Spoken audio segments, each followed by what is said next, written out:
ஆனா இந்த படம் அப்படியே கண்டினியூ ஆகுமா அப்படின்னு பாத்தீங்கன்னா அதுதான் அவங்க ஒரு செக் வச்சுட்டாங்க. நமக்கு ஒரு அதிர்ச்சி. ரிபிள் பேர் எதுக்காக வச்சாங்க, அதுக்கும் இதுக்கும் மேட்ச் ஆகாத மாதிரி ஃபீல் ஆகுது. என்னன்னா அண்ணன் தம்பி மாதிரி பழகிட்டு இருக்கிற மக்களை இந்த டைம்ல இப்படி காமிச்சது தேவையில்லாத ஒரு விஷயமாக இருக்கு. இது மலையாளத்துக்கும் தமிழுக்கும் இருக்கக்கூடிய அந்த மொழி பிரச்சனையை காட்டியிருக்காங்க. அதுல கன்னடக்காரனை இந்த மாதிரி காட்டு, ஓகே நான் ஒத்துக்கிறேன். ஒரு வடநாட்டுக்காரனை காட்டு, சரி நான் ஓகே ஒத்துக்கிறேன். மலையாளத்தை நான் காட்டுறேன், அவனும் நம்ம நல்ல ரிலேஷன்ஷிப்ல தான் போயிட்டு இருக்கு, எதுக்கு தேவையில்லாம இப்படி ஒரு காட்டுறீங்க? சரி ஓகே. கதை நல்லா இருக்குங்கிறதெல்லாம் சொல்ல முடியாது. நல்லா தான் பாத்துக்கணும். உண்மையிலேயே இவங்க பண்றதை பார்த்தாக்கா இது தேவையில்லாத ஒரு பிரச்சனையை தான் உண்டு பண்ணும் அப்படின்ற மாதிரி இருக்கு. இந்த டைம்ல இந்த படம் தேவையில்லை. அதனால மக்களுக்கு எந்த ஒரு கருத்தையும் சொல்ற மாதிரிலாம் இல்லை. பொறுத்த வரைக்கும் ஒரு நல்லா வர வேண்டிய ஒரு படம். ஃபர்ஸ்ட் ஹாஃப் வரைக்கும் பார்த்தீங்கன்னா ஒரு சூப்பரான ஒரு படம். ஆனால் இந்த படம் அப்படியே கண்டினியூ ஆகுமா அப்படின்னு பார்த்தீங்கன்னா அதுதான் அவங்க ஒரு செக் வச்சுட்டாங்க. நமக்கு ஒரு அதிர்ச்சி. என்ன அதிர்ச்சின்னு பார்த்தீங்கன்னா செகண்ட் ஹாஃப் மேலே வேற ஒரு படமாக போயிட்டு இருக்குது. அதை தவிர்த்துருக்கணும். உதாரணத்துக்கு பார்த்தீங்கன்னா ஒரு பழங்குடியினர், அப்புறம் அந்த வரலாறாக இருக்கட்டும், மூணாறில் இருக்கக்கூடிய நம்ம தமிழர்களோட வரலாறாக இருக்கட்டும், இதெல்லாம் காமிச்ச விஷயம் ரொம்ப நல்லா இருந்துச்சு. ஃபர்ஸ்ட் ஹாஃப் வரைக்கும் ஒரு சூப்பரான ஒரு படமாக போயிட்டு இருந்துச்சு எமோஷனலி. செகண்ட் ஹாஃப் மேலே ரொம்ப கமர்ஷியலாக போயிடுச்சு. எனக்கு என்ன இந்த படத்தில் மாற்றிருக்கணும் அப்படின்னா, ஒரு அரசியலை பற்றி கொச்சையாக காட்டுறீங்க. அரசியல்ன்றது ஒரு கேவலமான ஒரு விஷயம் ஆக்கிட்டீங்க இப்போ இருக்க நிலைமையில. ஓகே ஒத்துக்கிறேன். அந்த அரசியல் காலேஜ்ல இருந்து வருது அப்படின்றத ஏத்துக்க முடியல. ஒண்ணு. ரெண்டாவது, இதை பார்த்து 4 பேர் திருந்துவானான்னு கேட்டீங்கன்னா இதை பார்த்து கெட்டுதான் போவான். இன்னொரு விஷயம் என்னன்னா, அண்ணன் தம்பி மாதிரி பழகிட்டு இருக்கிற மக்களை இந்த டைம்ல இப்படி காமிச்சது தேவையில்லாத ஒரு விஷயமாக இருக்கு. இது மறைக்கப்பட வேண்டிய ஒரு சரித்திரம். இதை தேவையில்லாம போட்டு காமிச்சிருக்காங்க அப்படின்றதான் என்னோட கருத்து. ஒரு நல்லா எடுத்துக்கணும், இன்னும் கொஞ்சம் ஸ்கிரிப்ட் வைஸ் நல்லா பண்ணிருக்கணும். மற்றபடி எனக்கு இல்லைங்க, உண்மையிலேயே சொல்றேன். இந்த படம் அதாவது இது ஒரு படமா எடுத்து பார்த்தீங்கன்னா கூட தேவையில்லாத ஒரு படம். நீ கன்னடக்காரனை இந்த மாதிரி காட்டு, ஓகே நான் ஒத்துக்கிறேன். ஒரு வடநாட்டுக்காரனை காட்டு, சரி நான் ஓகே ஒத்துக்கிறேன். மலையாளத்தை நான் காட்டுறேன், அவனும் நம்ம நல்ல ரிலேஷன்ஷிப்ல தான் போயிட்டு இருக்கு, எதுக்கு தேவையில்லாம இப்படி ஒரு காட்டுறீங்க? சரி ஓகே, இது சரித்திரம் நாங்கள் போட்டு காட்டுறோம். நீ காட்டினது ஓகே, ஆனால் நீ காட்டின விதம் எப்படி இருக்குன்னா, அந்த சமூகத்தினர் பார்த்தீங்கன்னா நம்ம மேலே ஒரு காழ்ப்புணர்ச்சியோடையே இருக்காங்க, ஒரு அடக்குமுறையிலேயே இருக்காங்க அப்படின்ற மாதிரி காட்டுறதை ஏற்றுக்க முடியல. அது வேண்டாம் அப்படின்ற மாதிரி தான் இருக்கு. இதை தவிர்த்து இருக்கணும். ஓப்பனா சொல்ல போனா இந்த கதையில உண்மையாக நடந்தது என்ன அப்படின்றது ஒரு பக்கம் இருக்கும் இல்லையா, அதை மறைச்சிட்டு ஒரு சார்பினோட பக்கத்தை மட்டுமே காமிச்ச மாதிரி இருக்கு. அது தேவையில்லை அப்படின்ற மாதிரி இருக்கு. செகண்ட் ஹாஃப்ல தேவையில்லாம பாலிடிக்ஸ் எங்கெங்கயோ கொண்டு போன மாதிரி இருக்கு. அதுக்கப்புறம் ஒரு ட்விஸ்ட் ஒன்று கொடுக்குறேன்னு ஒன்று கொடுத்தாங்க. அதெல்லாம் நம்மளால ஏத்துக்க முடியல. ஒரு காமன் ஒரு சோலோவா ஒருத்தர் போய் எல்லாத்தையும் பண்றாருன்றதெல்லாம் ஏத்துக்க முடியல. ரொம்ப சினிமாட்டிக்கா போயிட்டாங்க. நம்ம சினிமா லிபர்ட்டியை ரொம்ப யூஸ் பண்ணியிருக்காங்க.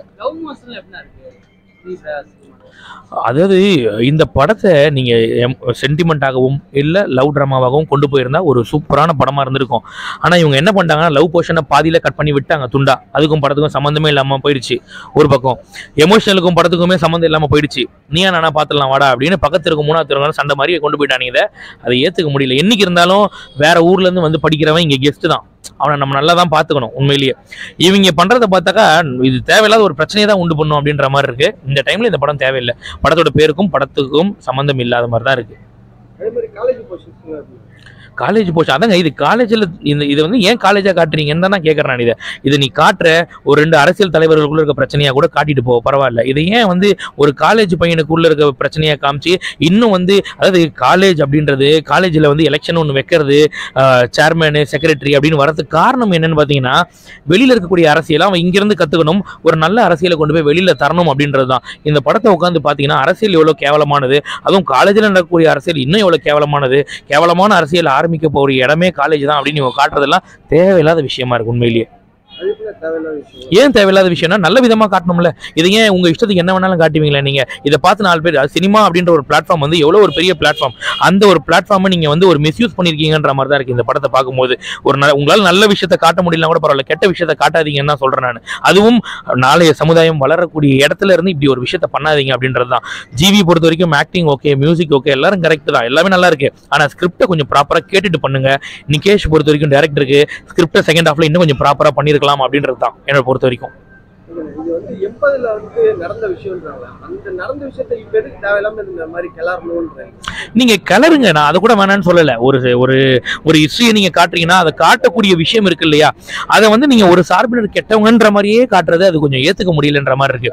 அதாவது ஃபர்ஸ்ட் ஹாஃப்ல எமோஷனலி காமிச்சிங்க ஓகே, செகண்ட் ஹாஃப்ல அவனை திருந்துற மாதிரியாவது காமிச்சிருந்தா கூட ஓகே பரவாயில்ல, முடிச்சிருக்கலாம். அவன் கெட்டவனாவே கடைசி வரைக்கும் நீங்க முடிச்சதான் ஏத்துக்க முடியல. அது தேவையில்லை. அட்லீஸ்ட் பாத்தீங்கன்னா எல்லா ஹிஸ்டரியும் அப்படியே காட்டப்படுறது கிடையாது.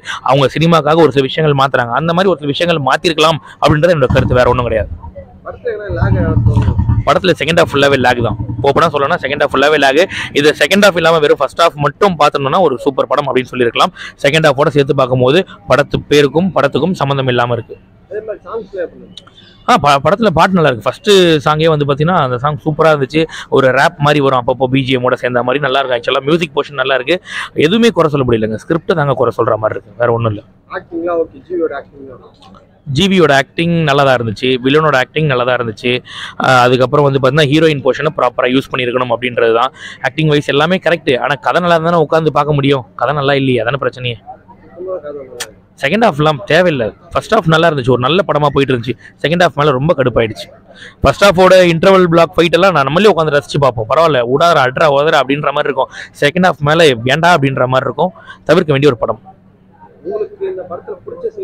படத்தில் பிடிச்சது ஒரு 2 சீன் பிடிச்சிருக்கோம்.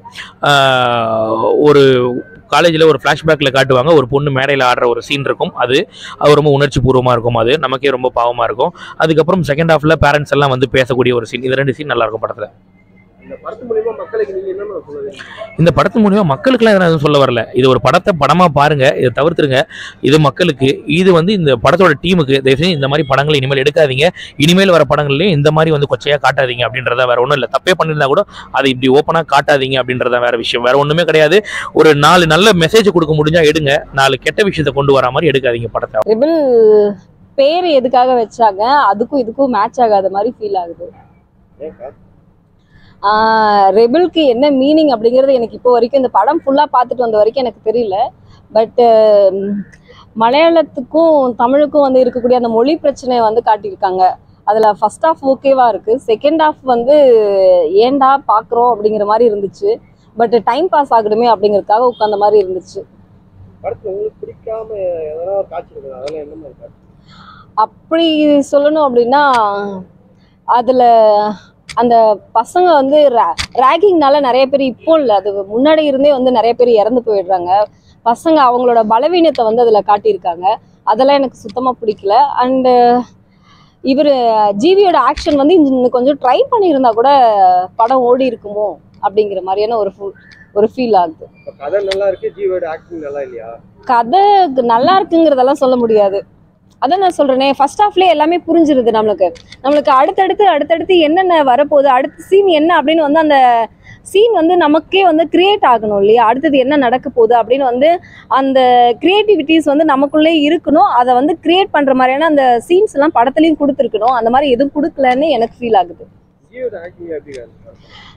ஜிவிக்கு வந்து ரொமான்டிக் வந்து நல்லாவே செட் ஆகும். ஆக்ஷன் வந்து இன்னும் கொஞ்சம் ட்ரை பண்ணியிருந்தா நல்லா வந்திருக்குமோன்னு என்னோட ஒரு ரசிகையா என்னோட ஃபீல். பிரேமலு வந்து அவங்களுக்கு, ஏன்னா மலையாள ஹீரோயின் அப்படிங்கும்போது பிரேமலு வந்து ஓகே அப்படின்னு இருக்கு. பட் தமிழ்ல வந்து அவங்க இன்னும் கொஞ்சம் ட்ரை பண்ணியிருக்கலாம். எப்படி சொல்றதுன்னா, ட்ரை பண்ணியிருக்கலாம் மீன்ஸ் வந்து டைரக்டர் ஞானவேல் ராஜா வந்து அவங்களுக்கு இன்னும் கொஞ்சம் ஆக்டிங் கொடுத்துருந்தா நல்லா பண்ணியிருப்பாங்களோ அப்படின்னு ஒரு ஃபீல் ஆகுது. இந்த படத்தை பார்த்து இப்போ யாரும் திருந்த மாட்டாங்க, இது கெட்ட எண்ணம் தான் இந்த படத்துக்கு தோணுதுன்றாங்க. உங்களோட இந்த படத்தோட கருத்து? இல்லை, கெட்ட எண்ணங்கும் போது வந்து பார்த்தீங்கன்னா எல்லா இதுலேயுமே இந்த அரசியல் அப்படிங்கிற ஒரு விஷயத்த கொண்டு வந்துடுறாங்க. அரசியல் அப்படின்னு கொண்டு வரும்போது ஜிவிக்கு வந்து எந்த ஒரு பிரச்சனையும் வராது. பட் வந்து ஏன்னா எல்லா இடத்துலையுமே வந்து அரசியல் இருந்துட்டு தானே இருக்கு. அதனால மக்களுக்கு வந்து எந்த ஒரு கருத்தையும் சொல்ற மாதிரிலாம் இல்லை. ஸ்டூடெண்ட்ஸ் வந்து இந்த ரேகிங், இந்த மொழி பிரச்சனை எதுவுமே இல்லாமல், ஏன்னா 80s 90sல அது இருந்திருக்கு, இப்போ வரைக்குமே அது இருக்கு. அதனால பெருசாக எதுவும் ஸ்டூடெண்ட்ஸ்க்கும் அட்வைஸ் பண்ணுற மாதிரி இல்லை.